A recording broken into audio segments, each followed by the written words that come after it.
একটি দল ক্ষমতায় যাবার পূর্বেই তাদের বিরুদ্ধে অভ্যুত্থান হয়ে গেল। ক্ষমতায় থাকা দলকে নামিয়ে আনার জন্য অভ্যুত্থান হয়, আর এখানে হলো ক্ষমতায় যাতে যেতে না পারে সেই জন্য অভ্যুত্থান ঘটানো। সেই অভ্যুত্থান বাংলাদেশে হয়ে গেল। বিএনপি 2024-এর 5 অগস্ট প্রধানমন্ত্রী শেখ হাসিনাকে ক্ষমতা থেকে সরিয়ে দেবার পরে সারা বাংলাদেশে যত মব হয়েছে, চাঁদাবাজি হয়েছে, বাজারঘাট দখল, গরুর হাট দখল, মাছের লিজ দখল, ব্যবসা কোম্পানি দখল, স্কুল কলেজের গভর্নিং বডি দখল, আওয়ামী লীগ এবং হিন্দু সম্প্রদায়ের জমিজমা দখল, এইগুলো যে কাজটি মফস্বলে করেছে তাতে মনে হয় যেন দেশটাই দখল করে ফেলেছে। তাদের নেতা জনাব তারেক রহমান তার নির্দেশে বহু দলীয় নেতাকর্মীদের বহিষ্কার করেও এই দখল বাণিজ্য বন্ধ করা যায়নি। অপরদিকে জামাত ইসলামী তারাও ভয়াবহ দখল করেছে। দখলের ভিতরে পার্থক্য, বিএনপি করেছে হাট বাজার ঘাট ইত্যাদি ইত্যাদি, আর জামাত করেছে বিশ্ববিদ্যালয়ের ভিসি সরিয়ে ভিসি দখল, সাংবিধানিক বেশ কয়েকটা প্রতিষ্ঠানের প্রধানের পদ দখল, আইন শৃঙ্খলা রক্ষার দায়িত্বে নিয়োজিত ব্যক্তিদের শীর্ষ এবং দ্বিতীয় শীর্ষ তৃতীয় শীর্ষের জায়গাটি দখল, সচিবালয়ের যারা প্র্যাকটিক্যালি কাজ করেন সেই সকল পদগুলো দখল। এভাবে তারা ইন্টেলেকচুয়াল জায়গা দখল করা সহ ব্যাংক দখল অন্যান্য দখল করে তাদের এস্টাবলিশমেন্টটাকে একটা স্থিতিশীল জায়গায় নিয়ে আসছে যেখান থেকে সবকিছু করা সম্ভব। আর বিএনপির মাঠ পর্যায়ের নেতাকর্মীরা তারা ব্যস্ত হয়ে গেছেন স্বল্প পরিসরে অর্থবিত্ত লুটপাট করতে। এতে এতটা ইমেজ সংকট হয়ে গেছে, জামাত তো ক্ষমতায় যাবে এমন অবস্থায় ছিল না। বিএনপি ক্ষমতায় যেতে পারে যেহেতু আওয়ামী লীগ নাই, ফলে বিএনপি যাতে যেতে না পারে, এই লুটেরা যাতে যেতে না পারে, দখলবাজরা যাতে যেতে না পারে, এমন একটি শোরগোল উঠে গেছে সারা দেশে, এবং সেটাকে একেবারে বারুদের মতো ছড়িয়ে দিয়েছে জামাত ইসলামী এবং এনসিপি। তারা বলেছেন এক স্বৈরাচারকে উচ্ছেদ করে আর এক স্বৈরাচারকে বসাবার জন্য না, স্লোগান দিয়ে বলছেন চাঁদা আদায় হয় পল্টনে, চলে যায় লন্ডনে। এভাবে সারা দেশে বিএনপিকে চাঁদাবাজ দখলবাজ হিসাবে মোটামুটি পরিচিত করে দিয়েছে। আর বাস্তবেও চাঁদাবাজি দখলবাজি প্রচুর হয়েছে, এটা অস্বীকার করার কোনো কারণ নেই। ফলে কেন্দ্র থেকে যতই চাপিয়ে রাখার চেষ্টা করা হোক, বাস্তবতা হচ্ছে চাঁদাবাজি দখলবাজি সন্ত্রাস মামলা বাণিজ্য এমন পর্যায়ে গেছে যে বাংলাদেশের ইতিহাসে এই ভয়ঙ্কর অবস্থা কখনো হয়নি। ফলে ক্ষমতায় যাওয়ার আগেই ক্ষমতায় যেতে পারবে না এই অভ্যুত্থান হয়ে গেল বিএনপির বিরুদ্ধে। তার চূড়ান্ত আকার ধারণ করলো ডাকসু এবং জাকসু নির্বাচনে। ডাকসুতে বিএনপি যাদের সঙ্গে রাজনীতি করতেন, একসঙ্গে জোটবদ্ধ হয়ে রাজনীতি করতেন, জামাত ইসলামের ছাত্র সংগঠন ছাত্র শিবির এবং বিএনপির ছাত্র দলকে বলা হতো এক বৃন্তের দুই ফুল, এমনও বলা হতো দুই ভাই একই পরিবারের, মানে এত আপনজন, একই মায়ের দুই সন্তান। এখন সেই অন্য সন্তান বিএনপিকে ফাইনালি সাইজ করে দিয়ে দেয়। দেউলিয়াপনা কাকে বলে? বিএনপির নেতারা, আমি ইমরান সালে প্রিন্সের একটা বক্তব্য শুনলাম, তিনি বলছেন যে রাজাকারদের বাপদের ফাঁসি দিয়েছিল শেখ হাসিনা, ওরা তাদের সঙ্গে মিশে গেছে, ওরা বেঈমান, ওরা বিশ্বাসঘাতক। কেউ কেউ বলতেছেন, আসাদুজ্জামান রিপন বলছেন ছাত্রলীগের ভোটে শিবির নির্বাচিত হয়েছে। ছাত্রলীগের ভোটার নেতা তো দূরের কথা, কর্মী পর্যন্ত দেশের ভিতরে নাই বা বিশ্ববিদ্যালয় ক্যাম্পাসে নাই, এই শিবিরদের নাকি ছাত্রলীগ নির্বাচিত করে। আবার সালাউদ্দিন সাহেব তিনি বলছেন যে না, এই নির্বাচনকে আমরা মেনে নিচ্ছি। বিএনপি ছাত্র দলের ভিপি ক্যান্ডিডেট সে বলছেন আমার যে ইস্তেহার ছিল সব দাবি আমি আদায় করে ছাড়বো। ভয়ঙ্কর পরিস্থিতির ভিতরে অভ্যুত্থান হয়ে গেল। ক্ষমতায় যাবে শুধু চেয়ারটায় বসতে বাকি, এমন একটি দলকে ক্ষমতায় যেতে পারবে না এমন একটি অভ্যুত্থানের ঘটনা ঘটিয়ে দিল দেশের মানুষ, এবং গুরুত্বপূর্ণ ভূমিকা পালন করলো তাদের দীর্ঘদিনের রাখি বন্ধন হরিহর আত্মা যাদের সঙ্গে, সেই জামাত এবং জামাতের ছাত্র সংগঠন। ফলে শেখ হাসিনাকে সরাবার জন্য অভ্যুত্থান করেছিলেন এই গল্প যারা করতেন, তারা এখন দেখলেন জনরোষের অভ্যুত্থানে সেই অংশের একটি অংশ ইতোমধ্যেই হেরে গেল। দ্বিতীয়টা অভ্যুত্থানের মালিকানা দাবি করা যারা NCP, kings party, doctor Mohammad ইউনূসের পার্টি, তাদের খোঁজ খবর পাওয়া যাচ্ছে না। আপনারা জানেন কেউ কোথায় আছে? তাদের একটা ছাত্র সংগঠন আছে, এটার নাম হলো বাগসাস, বাংলাদেশ গণতান্ত্রিক ছাত্র সংসদ, এইরকম নামটা। তারা ডাকসুতে নির্বাচন করেছেন। তারা বুক খুলে বলছিলেন শেখ হাসিনাকে উচ্ছেদ করেছি আমরা, জুলাই আগস্ট কেউ করতে পারে নাই, বিএনপি না কেউ না, এটা আমাদের অর্জন, কাজী মানুষ এখন আমাদের দিক তাকিয়ে আছে।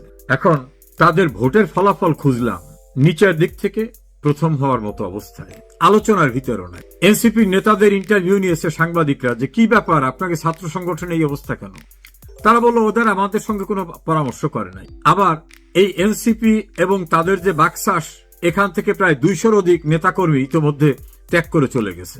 2 জন সেনা কর্মকর্তাকে যোগ করিয়েছিলেন এনসিপিতে, তারাও চলে গেছে। উমামা ফাতেমা নিজে ক্যান্ডিডেট হয়ে গেছেন।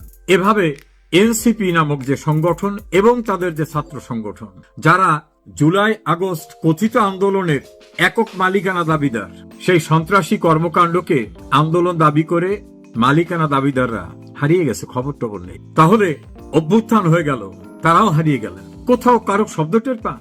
জাহাঙ্গীরনগর বিশ্ববিদ্যালয়ে খোঁজ নিয়েছি, অস্তিত্ব থাকবে না। আমি গ্রাম্য ভাষায় যদি বলি, জমানত বাজেয়াপ্ত হয়ে যাওয়ার অবস্থা। ঢাকা বিশ্ববিদ্যালয়তে খবরই নাই, একটা পদ পায় নাই, হলেও পায়নি, মূল কেন্দ্রীয় সংসদও পায়। জুলাই যোদ্ধা, কি জুলাই যোদ্ধা! দুর্নীতি, স্বজনপ্রীতি, মব সন্ত্রাস করে সারা দেশে আইন শৃঙ্খলা পরিস্থিতি ধ্বংস করে দিয়ে রাস্তাঘাটে মানুষ পিটিয়ে মেরে এমন পরিস্থিতির সৃষ্টি করেছে যে মানুষ তাদেরও প্রত্যাখ্যান করছে। এখন আর কোথাও যায় না। গোপালগঞ্জে সেনাবাহিনী, র্যাব, বিজিবি, পুলিশ এবং ঢাকায় বসে স্বরাষ্ট্র মন্ত্রণালয়ের মনিটরিং সেন্টারে বসে একেবারে দূরবীন দিয়ে পরিস্থিতি দেখে নির্দেশনা দিয়ে নির্মমভাবে মানুষ খুন করেও সেখান থেকে তাদের ফিরিয়ে আনা যাচ্ছিল না। আর একটা জায়গায় তারা গেছেন, সেখানে কুকুর বাহিনী, যেটা ডগ স্কোয়াড, সোয়াত বাহিনীও নেওয়া হয়েছিল, তারপরে রক্ষা হয়নি। এখন যদি পুলিশ, আর্মি, র্যাব, বিজিবি না থাকে, তাহলে বাংলাদেশের কোথাও তারা যাওয়ার মতো অবস্থা নেই। কারণ জনরোষ এমন জায়গায়। তাদের নেতা লন্ডনে গিয়েছিলেন, হোটেল থেকে নামতে পারেন নাই প্রবাসী বাঙালিদের জনরোষে। তাদের আর এক নেতা আর এক দেশে গিয়েছিলেন, সেখানে এমন অবস্থা হয়েছে যে গভীর রাতে পুলিশ এনে তাকে উদ্ধার করে হোটেল নিতে হয়েছে। তাদের আর এক উপদেষ্টা, তিনি গিয়েছিলেন আর এক দেশে, দৌড়ে এয়ারপোর্টে ঢুকতে হয়েছে। পৃথিবীর কোন দেশ আর নিরাপদ নয়, বাংলাদেশ তো বটেই। তাহলে আমাদের উপসংহার কি? লন্ডন থেকে গিয়ে ক্ষমতায় প্রধানমন্ত্রী চেয়ারে বসবেন জনাব তারেক রহমান। 5 আগস্টের পরে মির্জা ফখরুল ইসলাম আলমগীর এই ঘোষণাটাই দিয়ে দিলেন, অপেক্ষা করেন, খুব শিগগিরই আসতেছে আপনাদের এই সমাবেশে তিনি বক্তব্য রাখেন। খবর নাই, 1 বছরের বেশি হয়ে গেছে তিনি যাননি। তিনি হয়তো বুঝতে পেরেছেন পরিস্থিতি কি। আর বুক ফুলিয়ে ঢাকা বিশ্ববিদ্যালয়ে দাম্ভিকতার সঙ্গে চলে কেন্দ্রীয় ছাত্র সংসদ সহ হল সংসদ দখল হয়ে যাচ্ছে। শুধু রেজাল্টটা ঘোষণা করতে বাকি, ফলাফল 0। বিএনপির পরিস্থিতি সারা বাংলাদেশেই। আর কথিত জুলাই আগস্ট আন্দোলনের সোল এজেন্ট, সোল মালিকরা ছাত্র সংসদ নির্বাচনে নাকি মানুষ তাদেরই আস্থা রাখবে, তাদের কোনো খবর নাই। ডাকসুতেও নাই, জাকসুতেও নাই। আমার ধারণা আর কোন সুতে আর কোথাও থাকবে। আর দেশের ভিতরে কোথাও এখন আর পুলিশ, আর্মি, বিজিবি, র্যাব সব নিয়েও আর যাওয়া সম্ভব হচ্ছে না। তাহলে এই 2 চ্যাপ্টার ক্লোজ। দাঁড়ালো কি? প্রতিষ্ঠিত হওয়ার আগেই যাতে প্রতিষ্ঠিত না হতে পারে, অভ্যুত্থানে শেষ।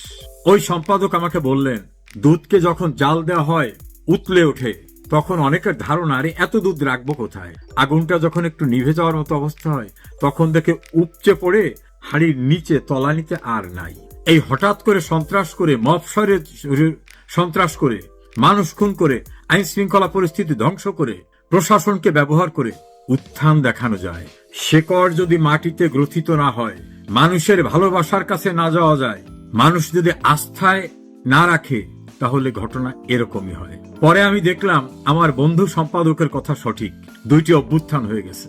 নেপালেরটা হইচই করে রাস্তাঘাটে দৃশ্যমান, আর বাংলাদেশে বিএনপি এবং এনসিপির ছাত্র সংগঠন, বিএনপির ছাত্র সংগঠনের বিরুদ্ধে নজিরবিহীন অভ্যুত্থান হয়ে গেছে।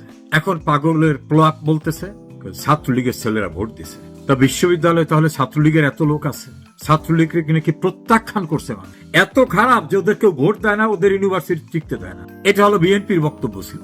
এখন সেই বিএনপি আবার বলতেছে না না, ওই ছাত্রলীগরাই ভোট দিয়ে শিবিরকে বিজয়ী করেছে। কথা কোনটা সঠিক? বলছে যে ছাত্রলীগ সব পালিয়ে গেছে, আবার এখন বলে ছাত্রলীগ সবাই এসে ভোট দিয়ে। ঢাকা বিশ্ববিদ্যালয়ে প্রায় 31,000 ভোটার ভোট দিয়েছে অ্যাকর্ডিং টু রেজাল্ট। তা শিবিরের নাকি ভোট টোট নাই। তাহলে এই 31,000 ভোটারদের অধিকাংশই কি ছাত্রলীগের? আমি যদি সেটাকে ধরি, তাহলে ছাত্রলীগ সর্বত্র। আর ছাত্রলীগ একটি ধর্মভিত্তিক ছাত্র সংগঠনকে ভোট দেবে, is it A believable story? এটা কোনো নির্বোধেও বিশ্বাস করবে? আবার বিএনপি বলছে চোরাচালানি করে, কৌশলগত জালিয়াতি করে এটা করছে। তারা বলছে যে ভোট চোরাচালানি হয়েছে, জালিয়াতি হয়েছে, রিগিং হয়েছে। আবার বিএনপির এক নেতা বলছে এটা কিন্তু একটা বড় মেসেজ, এটা ভালো হয়েছে, কারণ আমরা এই রেজাল্ট থেকে সতর্ক হয়ে গেলাম, সারা দেশে আমাদের প্রস্তুতি নিতে হবে। সারা দেশের জন্য এই ঘটনা নাকি তাদের জন্য মঙ্গলজনক হয়েছে। কোথায় মঙ্গল, কোথায় অমঙ্গল, এত দ্রুত সিদ্ধান্ত নেওয়া যায়?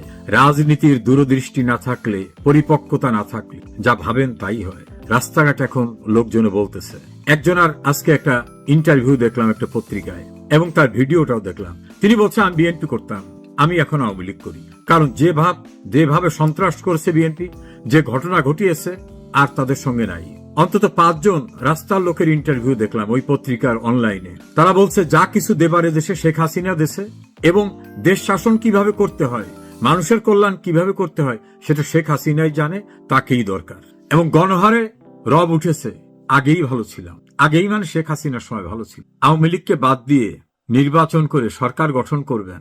1 বছরে প্রশাসনের, সিভিল অ্যাডমিনিস্ট্রেশনের পাশাপাশি আর্মি সব ব্যবহার করেও রাস্তাঘাটে বের হতে পারছেন না। বোঝানো অবস্থা। একাধিক নির্বাচনে কোথাও টিকলেন না। তাহলে আর কি হবে? না, আওয়ামী লীগকে বাদ দিয়ে কিছু হবে না। আওয়ামী লীগের বিরুদ্ধে সন্ত্রাস করে শেখ হাসিনাকে সরিয়েছেন, ওটা কোনো গণ অভ্যুত্থান ছিল না। অভ্যুত্থান কাকে বলে এখন তাকিয়ে দেখেন। সারা দেশের মানুষ নাকি আওয়ামী লীগকে ঘৃণা করেছে, আওয়ামী লীগকে পরিত্যাগ করেছে। এখন সেই মানুষের কাছে army, RAB, BGB, BDR, dog squad, সোয়াত এত কিছু নিয়েও টেকা যাচ্ছে না। মঞ্চে বোতল মেরে দেয়। আর বিএনপি কে তো এখন ট্যাগিং হয়ে গেছে। ট্যাগিং না, এটা বাস্তবতা। দখলদার বাহিনী হিসাবে চিহ্নিত হয়ে গেছে। মানুষের ভয়। এমনকি যারা বিএনপি ডাইরেক্ট করে না কিন্তু মনে মনে আওয়ামী লীগ বিরোধী, তারাও বলে ক্ষমতায় যাওয়ার আগেই আমাদের লিস্ট থাকতেছে না, বাগান থাকতেছে না, ব্যবসা প্রতিষ্ঠান থাকতেছে না। ক্ষমতায় গেলে কি অবস্থা? অতএব ক্ষমতায় এদেরকে আর নেওয়ার দরকার নেই। এই দুটি গ্রুপের উপরে মানুষ মুখ ফিরিয়ে নিয়েছে। আর বাংলাদেশ সাম্প্রদায়িক সম্প্রীতির দেশ। হিন্দু, মুসলিম, বৌদ্ধ, খ্রিস্টানের এই দেশে সাম্প্রদায়িক শক্তিদেরকে রাষ্ট্র ক্ষমতায় যাওয়া অসম্ভব, এবং তার পক্ষে কোনো প্রগতিশীল মানুষ কখনো ভোট দেবেন, এটা আমার বিশ্বাস, এবং এটাই বাস্তবতা।